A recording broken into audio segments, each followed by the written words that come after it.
Ձեռք բերեք իտալական նրբագեղ ու բարձրակարգ սալիկների նշված տեսականին, վճարելով բացառիկ 4400 դրամ 1 քառակուսի մետրի համար։ Շնորհակալություն,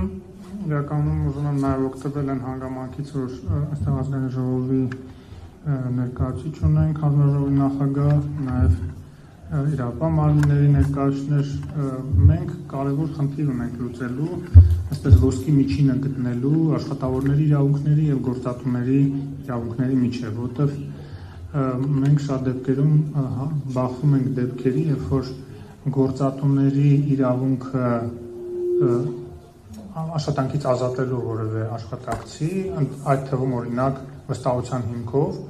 հստակ չի ձևակերպված եւ շատ դեպքերում մեկնաբանությունների տեղիք է տալիս եւ դատարանները ըստ հայցողության մի դեպքում որոշում են գործատուի օգտին, մի դեպքում աշխատավորի օգտին, հա,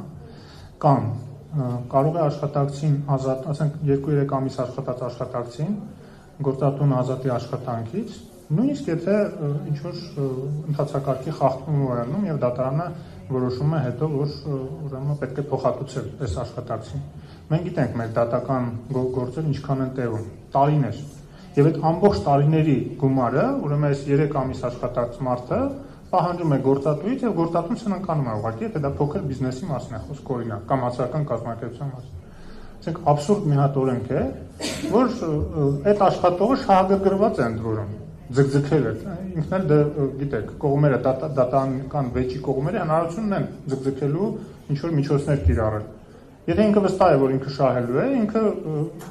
շահագրգռված չէ, որ 3 ամսում գործը փակվի, ինքը շահագրգռված է 3-4 տարի գնա, որ ինքը զուգահեռ գնում է ուրիշ տեղ աշխատանք է գտնում, աշխատում է, հետո էլ մի հատ բոնուս է ստանում 3 տարի հետո հսկայական գումար, որի արդյունքում գործատուն փակվում է ուղղակի։ Այսպիսի абսուրդ օրենսդրություն ես չգիտեմ, որևէ այլ երկրում էլի կա, թե չէ։ Այնպես ես հուսով եմ ուշադրություն կդարձնեք պարոն Եղանես հարցին, որ դա ներդրումային միջավայրին է վնասում, ընդ որում ոչ միայն արտաքին ներդրումներն, այլ ներքին ներդրումները, հա, մարդիկ հազար անգամ մտածում են նաև աշխատողին գրանցեն, թե չէ, այստեղ գալիս է նաև աշխատողների իրավունքների խախտման մոտիվացիա, օրինակ ավելի երկար փորձաշրջան նշանակելու ձևով, որ ավելի շատ հնարավորություն ունենա ազատելու առանց հետևանքների, կամ օրինակ տնօրենի պաշտոնի փոխարեն այլ ինչ-որ պաշտոններ ձևակերպել տնօրենի պաշտոնի փոխարեն, որ այդ տնօրենի հանելու պրոցեդուրան շատ ավելի բարդ է, քան սովորական աշխատողի։ Հազար մի հարցեր կա, որ պետք է կարգավորվի օրենսդրորեն, որպեսզի այս խութերից մենք կարողանանք խուսափել։ Շնորհակալություն։